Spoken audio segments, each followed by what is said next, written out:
या न्यूज बुलेटिनचे सहप्रायोजक आहेत गोकुळ.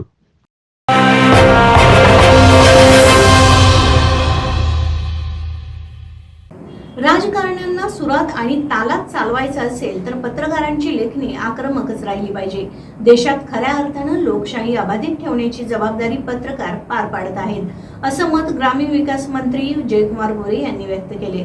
मिरज इथं झालेल्या महाराष्ट्र राज्य पत्रकार संघ मुंबई डिजिटल मीडियाच्या राज्य अधिवेशनाच्या उद्घाटन प्रसंगी मंत्री जयकुमार गोरे बोलत होते. ज्येष्ठ पत्रकार अशोक वानखेडे यांच्या अध्यक्षतेखाली हे अधिवेशन झालं.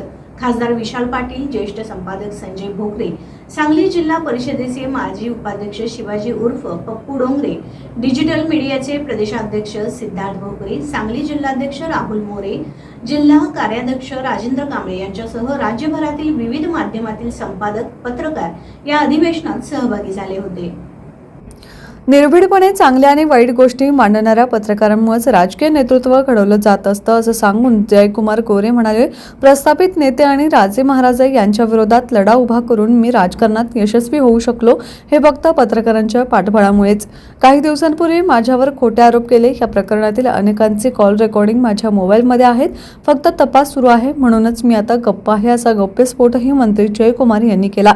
पत्रकारांसाठी घरकुल योजना सुरू करण्यात यावी, त्यासाठी सांगली जिल्हा मध्यवर्ती बँकेतून अर्थसहाय्य उपलब्ध करून दिलं जाईल, अशी ग्वाही खासदार विशाल पाटील यांनी दिली. निर्भीडपणे पत्रकारिता करत असताना दोन्ही बाजू या वस्तुनिष्ठपणे मांडल्या गेल्या पाहिजेत, असं मत ज्येष्ठ पत्रकार अशोक वानखेडे यांनी व्यक्त केलं. जीव धोक्यात घालून पत्रकारिता करणाऱ्या पत्रकारांसाठी सरकारनं आरोग्य योजना सुरू करावी, अशी मागणी महाराष्ट्र राज्य पत्रकार संघाचे राज्य संघटक संजय भोकरे यांनी केली.